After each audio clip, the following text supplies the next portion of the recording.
আসসালামু আলাইকুম রহমতুল্লাহ। আমার এখানে যে মিশরে ফার্মি মুরগিগুলো দেখতেছেন, এগুলোর বয়স আজকে হচ্ছে 20 দিন।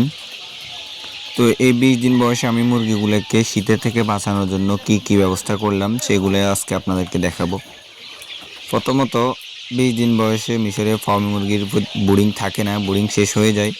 তারপরেও 20 দিন পরে এখন ঠান্ডা থেকে বাঁচানোর জন্য আমি এখানে লাল লাইট দিলাম কয়েকটা। তারপরে গ্যাসের বোর্ডিং করতেছিলাম এখানে।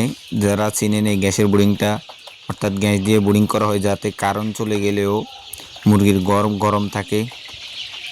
তারপরে মনে করেন যে আমি চারপাশে যে পর্দা ছিল, পর্দা তো থাকেই, তারপরেও ঘরের ভিতরে আরও 4টা পর্দা দিলাম চারপাশে, যাতে আমার মুরগিগুলার ঠান্ডা না লাগে, বাইরে থেকে কোনো ঠান্ডা না আসতে পারে।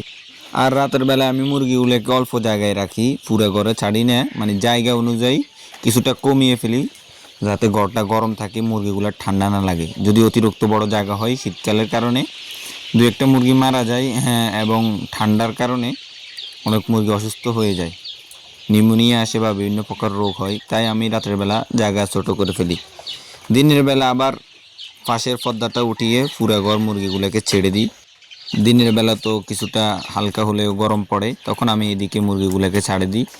তখন মুরগিগুলো গোড়াঘর সিটে বিটে থাকে। রাতের বেলা আবার ছোট করে ফেলি। ঠান্ডা থেকে বাঁচানোর জন্য আমি এই ব্যবস্থাটা করলাম আর কি। তো আপনারা চাইলেও এই ব্যবস্থাটা করতে পারেন।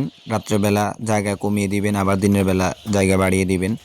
আর ঘরের ভিতরে চারপাশে 4টা পর্দা দিবেন যাতে ঘরটা গরম থাকে। তো এটাই ছিল আজকের ভিডিওটা ভালো লাগলে অবশ্যই লাইক কমেন্ট শেয়ার করবেন, আর ভিডিওটা শেয়ার করে সবাইকে দেখার সুযোগ করে দিবেন। আমার পেজ অথবা চ্যানেল নতুন হলে পেজটাকে ফলো করে চ্যানেলটিকে সাবস্ক্রাইব করবেন। আসসালামু আলাইকুম রহমতুল্লাহ।